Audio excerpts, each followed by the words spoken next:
Hi, I'm Daniel from Image Salon, and this is Editing Deconstructed. Every week, we take a different image and show you some behind the scenes in Lightroom and Photoshop to get the best out of your editing.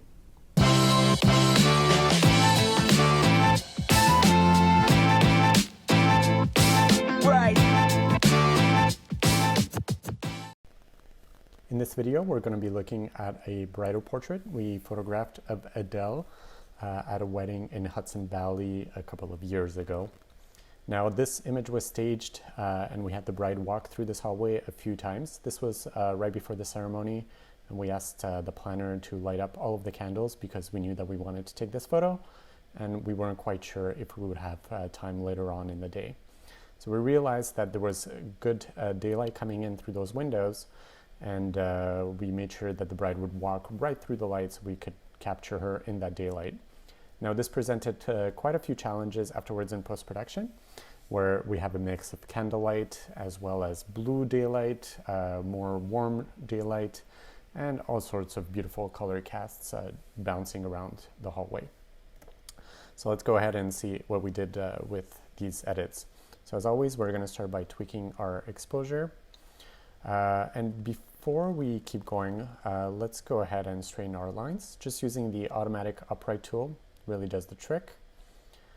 And we're going to crop in those borders on the sides, make sure everything is really nice and centered. And now we can keep going. All right, so the exposure was brought up just so we can see all of the image. Now we're going to really apply what we'd like. We're going to make the white balance a little bit warmer, a little less green. As a first step, we're really looking at the overall room. However, we can right away go ahead and desaturate our blues, purples.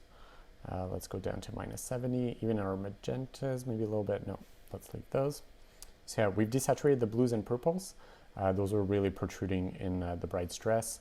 And not having those distracting us, we'll be able to get a better read of what the white balance should be. So here I'm looking at the different white balance options. We're going to pull our highlights, push our shadows, give it our usual whites and blacks, give it some contrast, clarity at +20, dehaze +10, and a little bit of vibrance, a little saturation, and go back to our white balance and really start adjusting it for the walls. Zoom out a little bit just to get a better sense of what the image looks like, and a little bit of contrast as well. And can't forget about our slight S-curve, adjust our sharpening and noise reduction values. We're maybe going to play around with split toning as well. I'm just giving it our standard values right now. I like 30 as a hue. It adds a little bit of warmth, but very natural. And then the saturation, well, affects how much of it is applied. We're going to add our profile lens correction, and perhaps, nope, no vignetting needed here. All right, so we have our first layer. We're going to go ahead and send it right back into Camera Raw and start working on other parts of the image. So next up, we're just going to do a slightly brighter exposure, a little bit more shadow detail. And that layer is going to be used just to even out the walls and the ground a little bit further. So using a brush, 10% flow, set to white on a black mask, I'm just brushing in the darker parts of the image.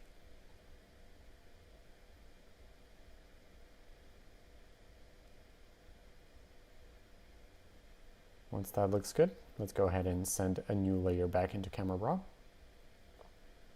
And this time we're going to start working on the bride. So the first thing we're going to do is lower our contrast, bring our blacks closer to 0, and also lower our vibrance and saturation. We really want to get softer tones on the bride. Now, she definitely has a bit of a mixed white balance on her. From the left side, the way we read it from the screen, she's definitely getting slightly colder light, so we'll need different white balance on her there.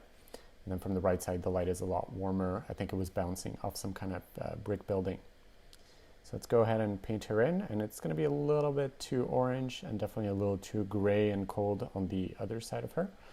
We're going to balance that out in a second.